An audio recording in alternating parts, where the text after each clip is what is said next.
Hello everybody, my name is Joseph Corpelese, and today we're going to be talking about Ed Sheeran's copyright lawsuit. Now I want to start you off with a quote. Coincidence is bound to happen when 60,000 songs are published to Spotify each day. There are only 12 notes available to us. This is a crazy number to think about, 60,000 songs each day, and there are only 12 notes that we use to create these songs.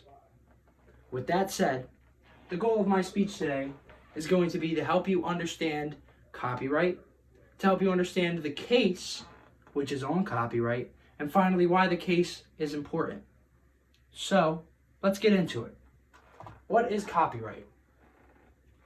Well, copyright, according to the U.S. Copyright Office's official website, says that copyright is an intellectual property of an author's work, and it is created when it is fixed. Now, what is something that's fixed? Well, it's a tangible mean that in the world of art could be said as a recording, like a song that you hear, or notated music, sheet music. Now, what does copyright do? Well, it provides you the opportunity to reproduce your work. It also provides the opportunity to make derivatives of your work, like if you want to do something that spans off of the work you already did, as well as distribute the work. You want to make money off the work. You want to communicate money and make the product.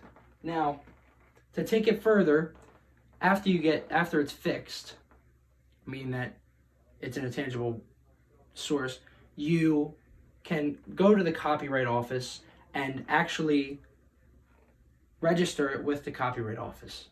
Now, if it's already registered when it's made, why would I do this? Well, the big reason is not only does it make a public record of your copyright, but it also gives you the opportunity to continue on with litigation through federal courts, which without the actual copyright, you wouldn't be able to litigate it through federal courts, meaning you can't take it to where it needs to be if somebody were to actually plagiarize. This brings me to copyright infringement, which is the use of copyright protected material without permission by the holder. Now, exceptions can be made to this, like fair use, which is a database that stores all the court cases documented on a particular case, and say a case that is coming up is too similar to a case that has already been done, fair use would be tried on it so that it wouldn't actually go through, because that would just be a waste of money. Now, a little bit on copyright, you know what that is, so the case itself. Ed Sheeran's song Thinking Out Loud, which I'm sure you've heard, as well as Marvin Gaye's Let's Get It On. These two songs are very similar, but it was made by Ed Townsend.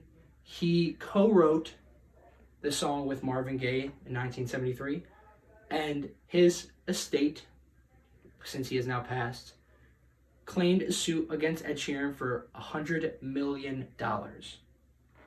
Now, I just would like to say that published by Lost in Music in 2023 of April, said that Thinking Out Loud sold 5 million copies, as well as 2.3 billion with a B streams.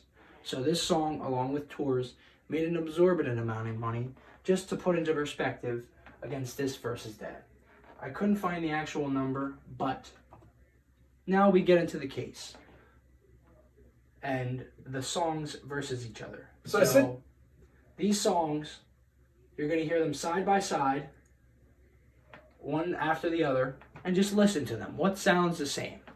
So I'm going to give you a second. Thinking Out Loud. Baby, Let's Get It On. Back to Thinking Out Loud.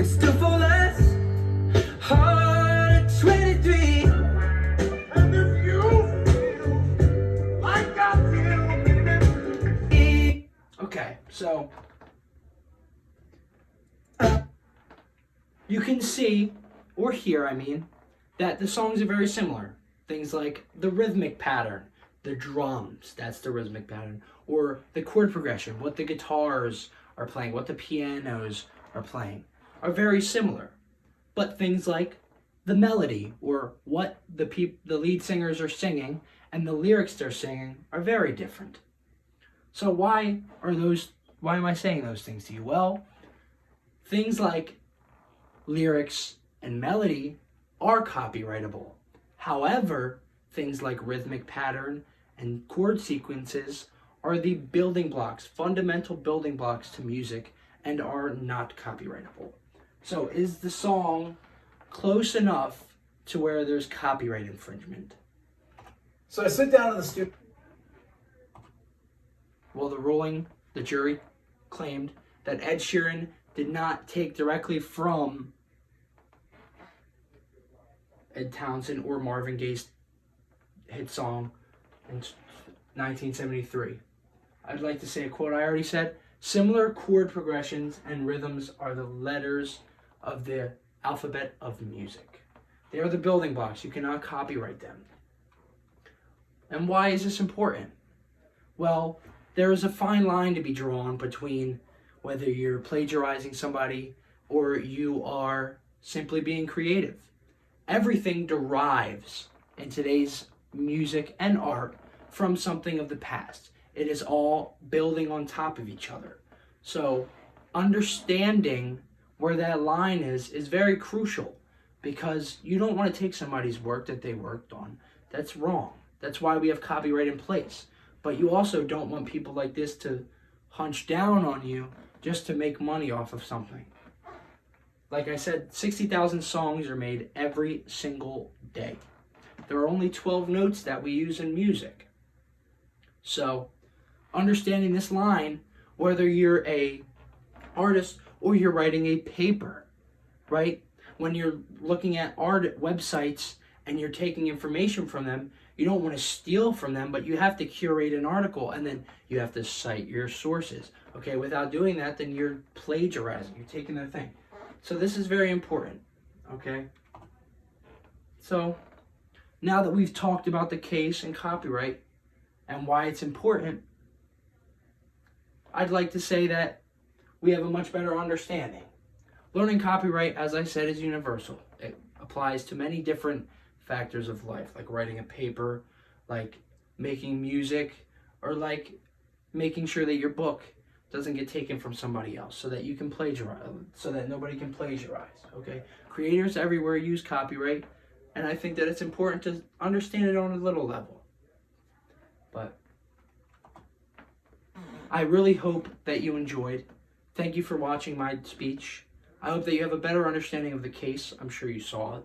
Maybe. Ed Sheeran's a big name. And I hope that you understand what copyright is a little better, because it's something that everybody should know a little bit about. So, thank you for watching. See ya.